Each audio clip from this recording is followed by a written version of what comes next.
২৭ বছরের বুড়ি মেয়েকে আমি কখনোই আমার বাড়ির বউ করব না শাওন। মায়ের কথাটি শাওনের কানে যেতে সে ইশারা করে মাকে বলে, মা চুপ করো। ফোনের ওপাশে মায়া আছে। ওই মেয়ে ফোনের ওপাশে আছে তাতে আমার কি? ওই মেয়ে জানে না ও যে বুড়ি হয়েছে। তোর পাশে দাঁড়ালে ওকে তোর মা মনে হবে। সেই মেয়ে কোন সাহসে তোর বউ হতে চায়? আবার বলছে আমাদের বোঝাতে। কি বুঝবো? শাওনের মা উচ্চ শব্দে কথাগুলো বলে ওঠে। শাওন হতভম্ব হয়ে যায়। শাওনের মা পুনরায় কঠিন গলায় বলে, ওই মেয়ে ঠিক সময় বিয়ে করলে এতদিন ৩-৪টে বাচ্চা থাকতো। হয়তো ওর মেয়ের সাথে তোর বিয়ে হওয়ার মতো উপযুক্তও হতো। সেই মেয়ে চায় তোর বউ হতে, যাকে আমি আমার বাড়ির কাজের লোক হিসেবেও রাখবো না। শাওনের মায়ের কথায় হতভম্ব হয়ে গিয়ে ফোনের ওপাশে থাকা মায়াকে বলে, পরে কথা বলছি। শাওন ফোন কেটে দিতে মায়া হাউমাউ করে কান্না করে দেয়।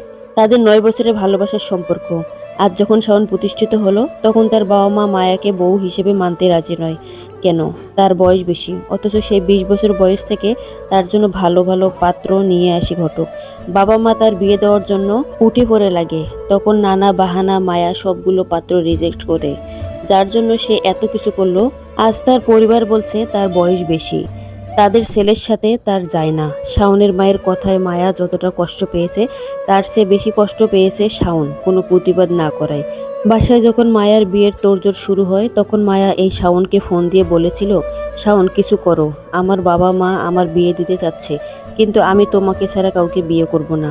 আমিও তোমাকে ছাড়া বাঁচব না জান।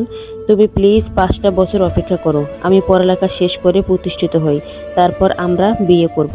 শাওন সেদিন মায়ার কাছে সময় চায়, তার ভালোবাসার প্রমাণস্বরূপ তাকে অপেক্ষা করতে বলে।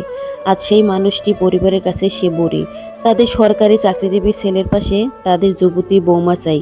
মায়া এসব ভেবে কান্না ভেঙে পড়ে। মায়া পার্কের একটি বেঞ্চে বসে শাওনের অপেক্ষা করে। কিছুক্ষণের মধ্যে শাওন সেখানে উপস্থিত হয়। শাওন আসতে মায়া উঠে দাঁড়ায়। হঠাৎ করে শাওনের কলার চেপে ধরে, তারপর বলে, তুই গতকাল মেয়ে দেখতে গেছিলি, কেন গেছিলি? তুই না আমায় ভালোবাসিস? তাহলে অন্য মেয়ে কেন দেখলি? লোকজন দেখছে। শাওন আস্তে আস্তে করে কথাটি বলে। মায়া উত্তেজিত হয়ে বলে, দেখুক সবাই, জানুক দিনের পর দিন অপেক্ষা করিয়ে আমাকে কিভাবে ঠকিয়েছিস, জানুক সবাই। মায়া প্লিজ শান্ত হ। আজকের ভিডিওটি এ পর্যন্তই। আল্লাহ হাফেজ।